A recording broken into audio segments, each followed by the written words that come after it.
Back in 2009, my grandmother was diagnosed with Alzheimer's disease, and at a young age, I was able to watch her experience the disease and go through the stages, and through it all, I learned so much about the disease. And this is extremely important to me because in 2015, I did lose my grandmother to Alzheimer's, and ever since then, I've been interested in researching the disease, seeing new advancements in treatment, but most importantly, raising awareness for it, because currently 5.7 million Americans suffer with Alzheimer's, and according to this graphic, it is only going to increase as time goes on. And the thing about Alzheimer's is that there's no definitive cause. It can happen to anybody, and that's the main reason I want to talk about it today, in case it happens to someone you know. I want you to be prepared. I want you to know what it is, what the stages are, and how to take care of a patient with Alzheimer's. The National Institute on Aging describes Alzheimer's disease as an irreversible progressive brain disorder that slowly destroys memory and thinking skills and eventually the ability to carry out simple tasks. And the name comes from the man pictured on the left, and that is Dr. Alois Alzheimer. And in 1906, he was studying a woman who was thought to have a strange mental illness, but through his study, he realized that her symptoms included memory loss and language issues, and that she did not have a mental illness, but a brain disorder, and that is how it coined the name Alzheimer's. And basically what Alzheimer's is it's essentially the death of your neurons, which all occurs in the hippocampus as they lose connection. And pictured on the left, you can see a healthy brain versus an advanced Alzheimer's brain, and that is how you see that the brain is decaying through the process. And the Alzheimer's Association has great information on the 3 stages, and I thought this graphic represented it well because as each of the stages go on, you lose more function in the brain. The first stage, also known as the early stage, is where the person can still function pretty normally. They can participate in basic everyday tasks, they can drive, they can go to work. The symptoms are more like short-term memory loss, and here they have trouble remembering something they read or saw, they lose and misplace objects, they have trouble keeping track of appointments and meds, and they have trouble remembering names. And at this stage, my grandmother still knew who we all were, but she would mix up our names, or she would read something in a newspaper and tell us about it 3 times over and over again.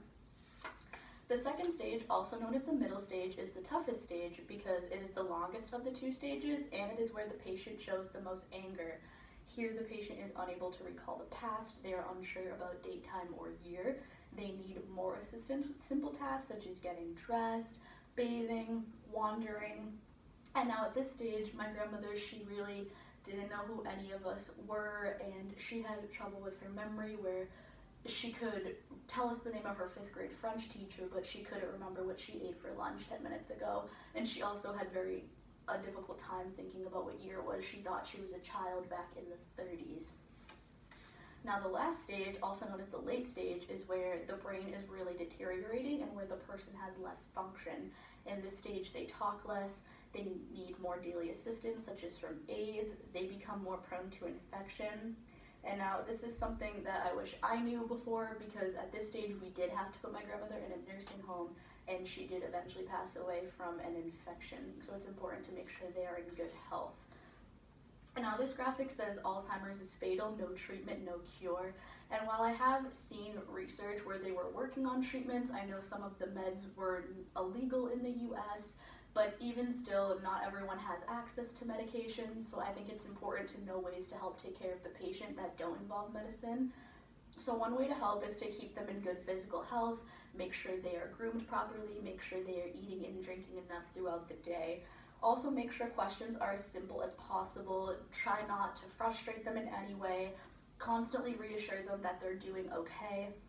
And don't argue with them. Try to be humorous and make them laugh as much as possible. But one thing that I learned throughout my experience that you really won't see online is to just go with it. And what I mean by that is my grandmother, like I had mentioned before, thought she was a child, and she thought her mother was still alive and would always ask, "Where's my mother?" And we would say, "Yeah, your mother passed away," and she would start to cry, and you don't want them to get upset. So we just started to go with it, and we would say, "Oh, your grandmother is visiting Greece," or "Your mother went to the store," and that seemed to keep her happy.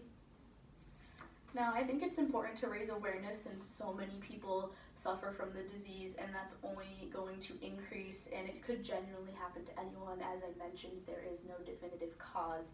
I do hope to see some advancements in the near future. I always try to stay up to date with any advancements in treatment, or anything of that sort. And you know, my yaya, she did lose her battle to Alzheimer's, but I really hope that she would be proud that I'm raising awareness for it. Thank you.